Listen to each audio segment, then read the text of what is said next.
नमस्कार, मैं हूं आपके साथ साक्षी। उत्तर प्रदेश की राजनीति में आज कुछ ऐसा हुआ जिसकी किसी ने कल्पना भी नहीं की थी। प्रेस कॉन्फ्रेंस के बीच अखिलेश यादव ने अचानक एक महिला अधिकारी की कॉल रिकॉर्डिंग चला दी और कुछ ही सेकंड में पूरा हॉल सन्नाटे में भर गया। पत्रकार, नेता और मौजूद सभी लोग हैरानी में एक दूसरे का चेहरा देखने लगे। आखिर उस कॉल रिकॉर्डिंग में क्या था और अखिलेश यादव ने ये कदम क्यों उठाया, इस बड़े खुलासे की पूरी कहानी चलिए आपको दिखाते हैं। देखिए ये वीडियो। सबसे महत्वपूर्ण बात यह है कि भारतीय जनता पार्टी, उनकी सरकार, उनके अधिकारी और चुनाव आयोग मिलकर के ये तैयारी कर रहे हैं कि 2024 में जिन विधानसभाओं में समाजवादी पार्टी जीती है, इंडिया गठबंधन जीता है, उन विधानसभाओं में 50,000 से ज्यादा वोट काट दिया जाए एसआईआर के बहाने।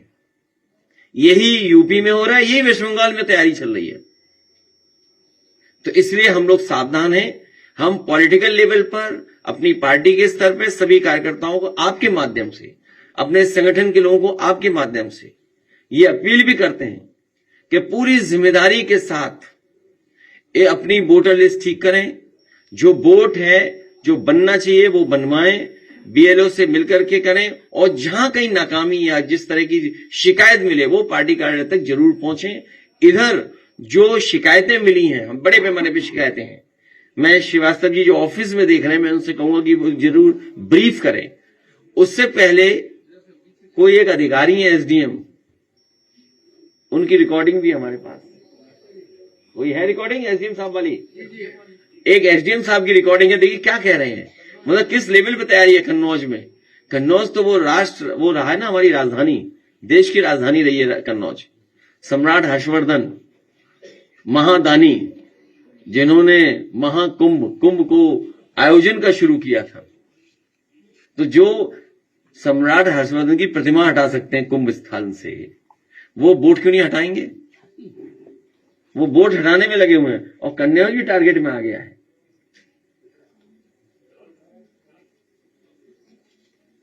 और मैं पहले भी बता चुका हूं कि पोस्टिंग ट्रांसफर समाजवादी पार्टी। हाँ चलाइए इस मैडम, एक ये शिकायत आ रही है कुछ बूथों पे, जो एफआईआर फॉर्म है जिनका 2003 में नाम है, उनको भी सी कैटेगरी में फीड कर रहे हैं, अपलोड कर रहे हैं बीएलओ। जो जी इसके लिए हम एक्चुअली एक मीटिंग भी करना चाह रहे थे जी ऑफिस में। इसमें दरअसल बात ये है, अगर आपके हो कोई और कार्यकर्ता वगैरह तो उनको बोलिएगा, उनको भी अगर ये डाउट हो तो ऑफिस में आके मिल लें, इलेक्शन ऑफिस में। इसमें दरअसल बात ये है कि जो मैपिंग होती है ना, मैपिंग जी 2003 और 2025 की, ये 2 इलेक्टोरल रोल्स है जी, एक 3 का एक 25 का जी। अब चुनाव आयोग की तरफ से कुछ जिले ऐसे हैं, 18 जिले, जिनकी 2003 और 2025 की मतदाता सूची की मैपिंग ऐप के ऊपर, जो कि चुनाव आयोग ने बनाई है, उसमें नहीं हुई है। ठीक है। हमारा जनपद उन 18 जनपदों में से एक है जी। तो अब जैसे ही जो हम वो गणना प्रपत्र को फीड करते हैं ऐप के ऊपर जी, तो अब गणना प्रपत्र में तो 2003 का डाटा दिया हुआ है, तो हम उसको ए या बी कैटेगरी में डालेंगे जी। तो जैसे हम उसमें डालते हैं, वो बोलता है नो डाटा फाउंड। अच्छा, नो डाटा फाउंड डालता है तो उसका मतलब ये कि हम उसको भर ही नहीं सकते ए और बी में जी। तो अब गणना प्रपत्र हमें डिजिटाइज भी सारे करने हैं, क्योंकि चुनाव आयोग का आदेश है कि आपको 4 दिसंबर तक 100% डिजिटाइजेशन करना है जी जी। तो इसका मतलब ये है कि हमें उसको किसी न किसी कैटेगरी में तो भरना पड़ेगा। तो हमने ये उससे चुनाव आयोग से पूछा है कि इसको हम सी कैटेगरी में भर के एक रजिस्टर में एंट्री कर लेते हैं जी, और उस रजिस्टर में एंट्री करके हमारे पास ये रिकॉर्ड दर्ज हो जाएगा कि ये वो वाले मतदाता हैं जिनका नाम 2003 में है, पर इनकी मैपिंग नहीं होने के कारण इनको सी कैटेगरी में दर्ज किया गया है, ताकि हमारे पास एक मैनुअल रिकॉर्ड रहेगा इस चीज का। तो अगर भविष्य में हम इसका नोटिस भी काटेंगे तो उसका नोटिस काटने की जरूरत नहीं पड़ेगी। हाँ, यही कंफ्यूजन था कि जब ड्राफ्ट रोल आ जाएगा उसके बाद जब आप नोटिस देंगे तो फिर इनको भी नोटिस जाएगा अगर सी कैटेगरी। हाँ, तो इसलिए हम उनकी एंट्री रजिस्टर के अंदर कर रहे हैं। रजिस्टर के अंदर एंट्री करने का मतलब है कि हम उसको उसके अंदर फीड करके रखेंगे, तो फिर उनकी नोटिस नहीं जाएगी। हाँ, नोटिस नहीं जाएगी, उनकी नोटिस नहीं जाएगी, क्योंकि हमने उसको रजिस्टर में एंट्री कर ली ना उनकी। तो ये एक ऐसा कुछ आप आल पार्टी मीटिंग बुला के जिले पे या कुछ ऐसा एक बार बता दें तो थोड़ा कंफ्यूजन दूर हो जाए। जी, हमने तहसील में तो बोला था अपनी कि एक मीटिंग बुलाई ली जाए, जी जी इतना कर ली जाए, कराते हैं इस चीज को। और जी जी ठीक है मैडम। ठीक है। तो एक तो इलेक्शन कमीशन पॉलिटिकल पार्टीज को एसओपी जारी कर दे कि कैसे क्या करना है। हालांकि नियम बनाए हैं, फॉर्म है, लेकिन फिर भी एक एसओपी जारी करें। और दूसरा, बीजेपी को पता है कि कब शादियां ज्यादा होती हैं, उसी समय ऐसा करा दें।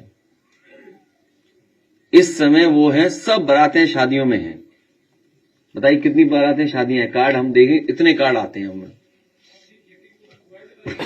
और इसी समय जानबूझ के किया जिससे कि यूपी में वोट कट जाए। तो हमारी मांग यह है कि एसओपी के साथ साथ एसआईआर के लिए समय बढ़ाया जाए कि यूपी सबसे बड़ी स्टेट है, सबसे इंपॉर्टेंट स्टेट है, पॉलिटिकल इंपॉर्टेंट स्टेट है।